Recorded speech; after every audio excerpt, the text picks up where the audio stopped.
Hi again. So this video is going to be an Afterbuild review of the Dornier 335 Pfeil, which means arrow in German. That is a it's a it's a heavy fighter that they built later in the war. They didn't use a lot of them, but the ones that they used seem to be pretty successful. Most heavy fighters have two propellers, two engines, and two different pylons. But this has an engine on the front and engine in the back, so that saves weight because it doesn't need the pylons. Take a look at it. It's pretty good model, even though it's an older one. It could use some more interior detail, and that I'll link in the video what I find for it. And thanks for watching. Please like and subscribe, and click that bell when you want to hear see more when I upload new videos. Bye.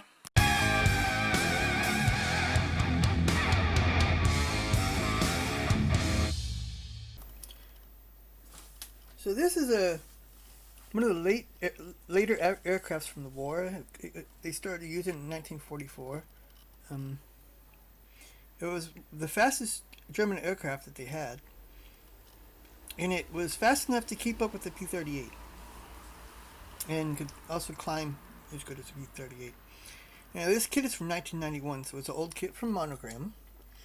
You can tell by the instructions. I would say it's probably not that detailed of a kit, but there's not that many examples of this aircraft out there in 1/48 scale. As far as fitting problems, it was pretty good, but it lacked in some details, and I probably messed up some more on this one too, which I can already see before I even show y'all. But the cockpit was actually pretty good for such an old model. It had the instrument panels on it. It had control.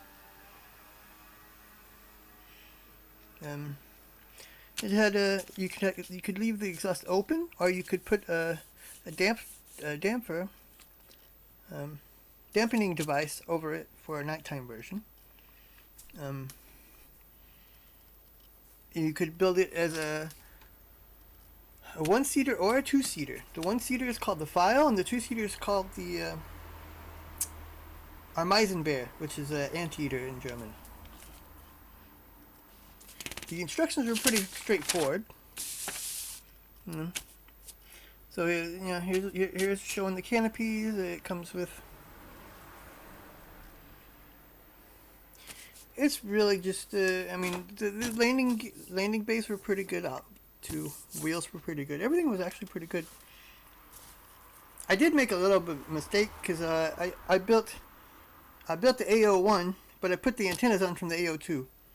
That's like, I think they only use that for night fighting. For night fighters, these antennas here. But oh well, no big problem really. Something else that was really the propellers don't spin. It's not really that big of a deal. It's a model, not a real aircraft, but you know. I'd rather have the propellers spin. So here you can see here's the two-seater version. And the one-seater version. This is the one I built. Take a look at the kit. You can see already, here's a mistake I made. I forgot to paint something. It's a little piece there.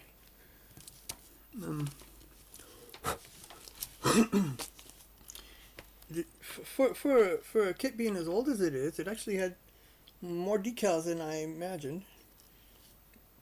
Which this is actually an actual aircraft that flew. They only made, I think, 22 or so, 22 of them. They were fast. You can see here.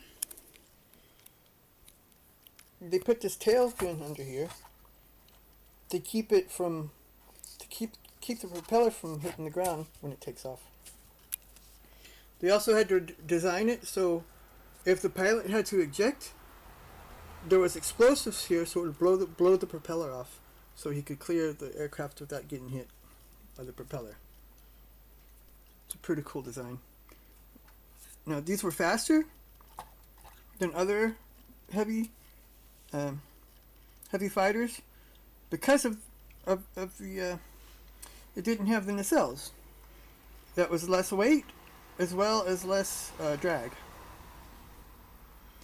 They had I think this version had either 1,600 horsepower or 1,700 horsepower motors. And they were planning on putting 1,900 horsepower motors in it, but they didn't. None of them actually received those motors by the time that war ended. And if they would have received those motors, then it would have been faster than all the other aircraft like the P-38. They used Daimler Benz. What was it called? Daimler Benz 600 drive, 603, I think, or 608, something like that. And even in the pre-production phase, it had more than one engine. It has a couple cannons that shoot through the propellers, and it's also built. Well, the version I built doesn't have them, even though it should, because they put on these production aircraft, the few that they built, they had pylons for either bombs or weapon pods or fuel tanks. And this doesn't have any pylons on it, but it should. I decided to do the elevators, one up, one down, like they do when they test. You have to get the paint back out on both sides of the flaps. And I didn't put the landing light on it either. Jeez. I forget stuff a lot. It's okay. I had to put a lot of weight in the front because this is really back heavy. But I got fishing weights. They work really well. Now that there's not a lot of examples of this aircraft in the model world, then there's not much choice but to get one of these older Monogram kits. And I'm not even sure if there's any Edward out there. I'll have to take a look, and I'll link it into the video like I usually do if I find any. But really, I don't think it needs that much. Details are fine. The fit here is like a lot on models where it's not all that wonderful. But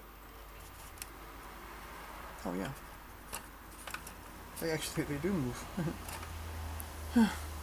It's a good kit for being as old as it is. I'll just say that. And I would recommend getting it if you're interested in an aircraft like this.